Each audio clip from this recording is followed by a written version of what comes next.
Hi friend, আমি সঙ্গীতা। আজকে দেখো কি মাছ নিয়ে এসেছে তোমাদের দাদা ভাই। এগুলো হলো নদীর মাছ, বরেলি মাছ আছে আর সঙ্গে মিক্স আছে মাছগুলো। আজকে বাজার থেকে নিয়ে এসেছে মাছ, সঙ্গে আছে শাক, ধনেপাতা, মূলো, আর তারপর আছে উচ্ছে আর কলা নিয়ে এসেছে, মালভোগ কলা।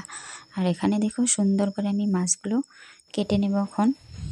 এই মাছগুলো আমি সুন্দর করে কেটে নিয়েছি। আর এদিকে দেখো আমি আজ রান্না করেছি চৌকোতে। আমি যখন রান্না করব তখন আমার রান্নাঘরটা একদম পরিষ্কার পরিচ্ছন্নতা থাকলে খুব ভালো লাগে। তাই সুন্দর করে মাছ টাছ কেটে কড়াই মাঝে তারপর রান্নাঘরটা সুন্দর করে ধুয়ে নিয়েছি। এটা হলো আমাদের পেছনে আছে রান্নাঘরটা। এটা এখনও পাকা করা হয়নি, শুধু ঢালাই মেরে রেখে দিয়েছে। আর আজ আমি সুন্দর করে মাছগুলো ভেজে নিচ্ছি। মাছগুলো খুব ভালো। আমি চৌকোতে রান্না করতে ভীষণ ভালোবাসি। তোমরা কে কে ভালোবাসো অবশ্যই কমেন্ট করে জানিও আমাকে। আমি ছোটোবেলা থেকেই রান্না করতে ভীষণ ভালোবাসি। আমাকে আমার মা রান্না করতে দিত না ছোটোবেলায়। তা আমি যখন স্কুল থেকে আসতাম এসে আমি রান্নাঘরে ঢুকে পড়তাম, মশলা করতাম। আমি মশলা করতে, রান্না বাড়া করতে ছোটোবেলা থেকেই ভালোবাসি এবং আমি মাছ কাটতেও ভালোবাসি, ছোটো মাছ।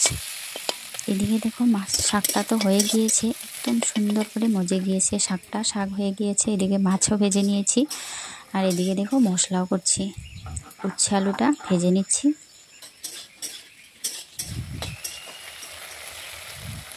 আর আমার রান্নার যদি কেউ প্রশংসা করে আমি ভীষণ ভালোবাসি।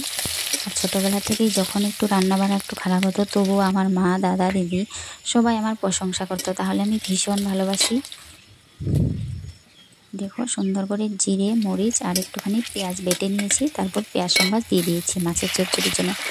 এদিকে সুন্দর করে মশলাটাও কষিয়ে নিচ্ছি। হলুদ লবণ দিয়ে দিয়েছি, দিয়ে একটুখানি জল দিয়ে তারপর মাছটা দিয়ে দিয়েছি। তারপর লাস্ট টাইম আমি একটুখানি ধনেপাতা দিয়েছি। এই ধনেপাতাগুলো আমাদের ক্ষেতের ধনেপাতা। আমাদের সঙ্গে অন্যদিন শেয়ার করব আমাদের ক্ষেতের মধ্যে কি কি হয়েছে। এদিকে আমি রান্না করে নিয়ে এসে পড়েছি। সুন্দর করে তোমাদের দাদা ভাইয়ের জন্য ভাতও বেড়ে নিয়েছি। অবশ্যই তোমরা আমার ইউটিউব চ্যানেলে সাবস্ক্রাইব করে নেবে আর ফেসবুকে ফলো করে নেবে যদি ভালো লাগে। Bye bye.